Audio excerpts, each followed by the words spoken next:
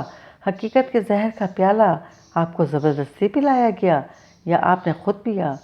نہ تو کسی نے زبردستی پلایا اور نہ ہی میں نے اپنے مرضی سے پیا، بلکہ یوں سمجھیے مجھے پینا پڑا، کیونکہ حقیقتیں ایک کے بعد ایک میرے سامنے آتی چلی گئیں اور آپ کے اعصاب بس اتنے ہی مضبوط تھے کہ جب تک حقیقت سے لا علم تھے اپنی جگہ قائم رہے، اور جب حقائق سامنے آ گئے تو اعصاب ساتھ چھوڑ گئے اور آپ نے فیصلہ کر لیا کہ زندگی ہی سے منہ موڑ لیا جائے۔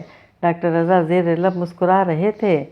آپ مجھے بہت ہی ہلکا سمجھنے لگے غالباً، سعد نے تحمل سے جواب دیا۔ میرے اعصاب اتنے مضبوط تو تھے کہ میں ان حقیقتوں سے روشناس ہونے خود ان کی کھوج میں نکلا تھا، پھر ان کا سامنا کرنے کا یارہ کیوں نہیں رہا۔ سامنا بھی کر لیا اور سمجھ بھی گیا، سعد نے سر ہلایا۔ لیکن کچھ حقیقتیں انسان کے اپنے اوپر وجود پر سوالیہ نشان لگا دیتی ہیں، اور جب ایسا ہوتا ہے تو جی نظر چرانے کو چاہنے لگتا ہے، مگر نظر چرانے کا کوئی فائدہ نہیں ہوتا۔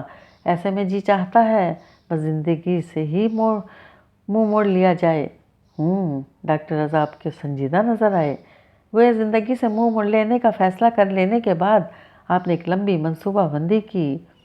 سکیانگ سے ناواقفیت کے باوجود آپ سکی ڈرائیونگ کے لیے ساز و سامان اٹھا لائے اور پہنچ گئے، اور ہاں، اپنا نامناسب وقت اور روشنی کا انتخاب کر کے سب سے بلند مقام پر پہنچے، موت سے نظریں ملاتے ہوئے ایک لمبی چھلانگ ماری اور اپنے تئیں مر گئے، ایک ایسی موت جو بظاہر حادثہ معلوم ہوتا۔ آپ کے لواحقین کو یہ ملال نہ رہے کہ آپ حرام موت مرے۔ میرے لواحقین؟ سعد بے اختیار ہنس دیا۔ مجھے ایسی کوئی خوش فہمی نہیں تھی ڈاکٹر صاحب کہ کسی کو میری گمشدگی یا موت کا ملال ہوگا۔ میرے کھاتے میں لواحقین کی فہرست تو تھی ہی نہیں۔ نادیہ کے بارے میں آپ کا کیا خیال ہے؟ سعد نے گہرا سانس لیا۔ نادیہ کو میرے حادثے کی اطلاع دی جائے گی، یہ میرے وہم و گمان میں بھی نہیں تھا۔ امریکی دوست میری توقع سے زیادہ سمجھدار نکلا۔ آپ ایک گمنام سیاح، ایک گمنام سکی ڈرائیو کے قبر میں اترنے کا پروگرام بنائے بیٹھے تھے۔ پہلی بار وہ ڈاکٹر رضا کے قیاس سے متفق ہوا تو آپ کو اپنا منصوبہ ناکام ہو جانے پر بہت افسوس ہوا ہوگا۔ منصوبہ ناکام ہو جانے پر افسوس ضرور ہوتا اگر میں اس حادثے میں زندہ بھی بچ جاتا اور معذور بھی ہو جاتا۔ اس نے صاف گوئی سے کام لیا۔ معذوری سے ڈرتے ہیں؟ ڈاکٹر رضا نے سوال کیا۔ نہیں، اس نے سر ہلایا۔ معذوروں کے لیے دوسروں کے رویوں سے ڈرتا ہوں، کیونکہ میں جانتا ہوں کہ اگر میں معذور ہو جاتا تو اپنے لیے کوئی دوسرا میں خود نہ ہوتا۔ میں آپ کی یہ بات سمجھ نہیں پایا، ڈاکٹر رضا نے کہا۔ اچھا ہے نہ ہی سمجھیں، وہ بے دلی سے بولا۔ بات آپ کے سمجھنے کی ہے بھی نہیں۔ چلیں ٹھیک ہے، نہیں سمجھتے، ڈاکٹر رضا نے کہا۔ یہ بتائیے اب کیا ارادہ ہے؟ کچھ بھی نہیں، اس نے شانے اچکائے۔ میں فی الحال بے ارادہ ہوں۔ آپ نے نادیہ کو دیکھا، اس کی زندگی کیسا مثبت موڑ اختیار کر گئی ہو سکتا ہے، وہ بے نیازی سے بولا۔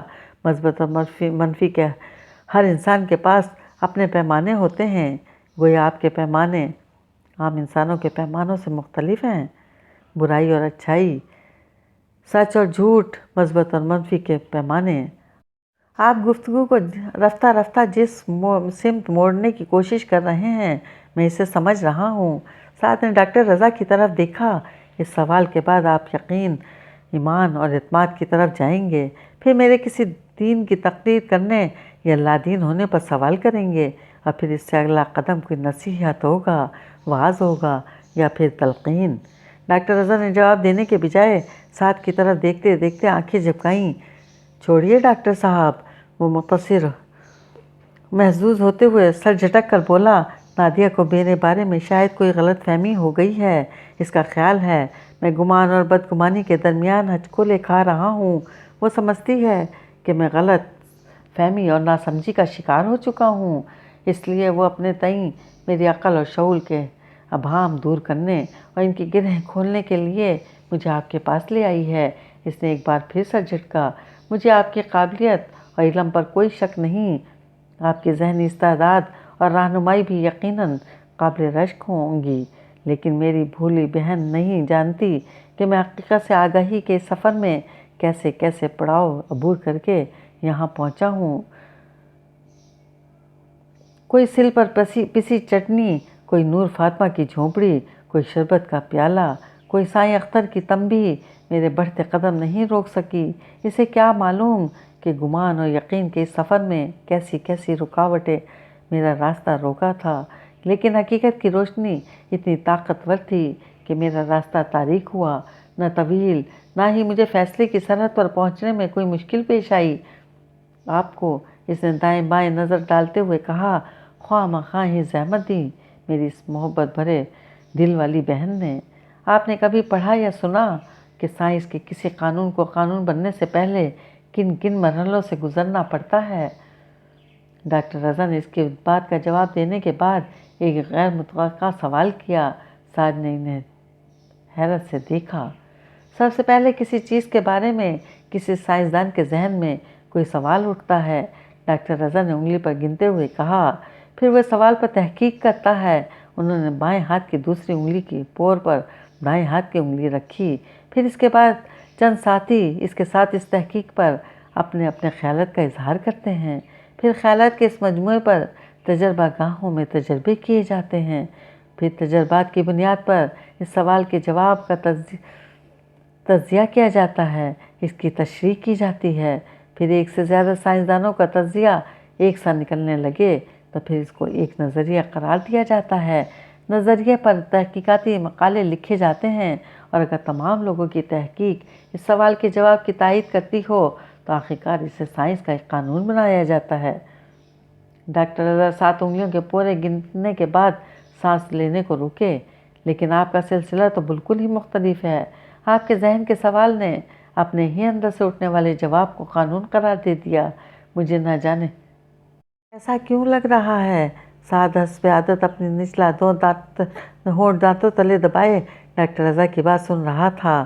اگر آپ مجھے اجازت دیں تو میں آپ کو بتاؤں کہ عام انسانوں کے ذہن میں اٹھنے والے سوال کا جواب کس مرحلے پر جا کر قانون بننا چاہیے؟ ڈاکٹر رضا نے اس سے سوال کیا۔ جی ضرور بتائیے۔ اس نے خود کو کہتے سنا، اور یہ کہتے ہوئے اس کے لہجے میں نرمی تھی اور اس کا انداز مریانہ سا تھا۔ کھاری نے جنون کے انداز میں دائیں بائیں سر پٹخا۔ اسے اپنے ہاتھوں اور پاؤں میں عجیب سی اینٹھن محسوس ہو رہی تھی۔ اس نے چارپائی سے بمشکل ذرا سا سر اٹھا کر سامنے دیکھنے کی کوشش کی۔ سعدیہ اداس، مغموم، پریشان حال اس کی پائیتی بیٹھی تھی۔ اس کا ایک ہاتھ کھاری کی ٹانگ پر دھرا تھا جسے وہ ہولے ہولے دبا رہی تھی۔ دوسرے ہاتھ میں اپنے دوپٹے کا پلو تھامے وہ آنکھ سے آنسو خشک کرنے میں مصروف تھی۔ اوئے لیٹا رہ، اوئے پتر، اسے قریب سے ماسٹر کمال کی آواز سنائی دی۔ ذرا ڈھنگ سے ہوش تو کر لے پہلے۔ ماسٹر جی۔ ماسٹر کمال پر نظر پڑتے ہی کھاری کے منہ سے چیخ نما آواز نکلی، میں مر چلا جے میں گندم میں رکھی والی گولیاں کھا لی ہیں۔ ماسٹر کمال ہنس دیا۔ اوئے تو گولیوں کی دہشت سے ہی بے ہوش ہو گیا تھا۔ کھا لی تو نے خاک تھیں؟ نہیں ماسٹر جی۔ کھاری نے پہلے کی طرح جنون میں دائیں بائیں سر پٹخا۔ تانوں نہیں پتا، میں نے گولیاں کھا لی ہیں اور میرا خیر وقت آن پہنچا ہے۔ سعدیہ باؤ۔ اس نے ایک مرتبہ بھی سر اٹھا کر سعدیہ کی طرف دیکھا۔ بہن جی، اور مولوی صاحب کو بلا لینا تھا، اپنے ہاتھ سے مینوں رخصت کرتے۔ پھر اس نے ماسٹر جی کو مخاطب کیا، ماسٹر جی، میری قبر باب منگو کے دربار کے صحن میں بنانا، وہاں ہر ویلے لوگ آندے رہندے ہیں۔ سارے دن میں 1 یا 2 اللہ کے بندے تو میری قبر پر فاتحہ پڑھیں گے ہی نا۔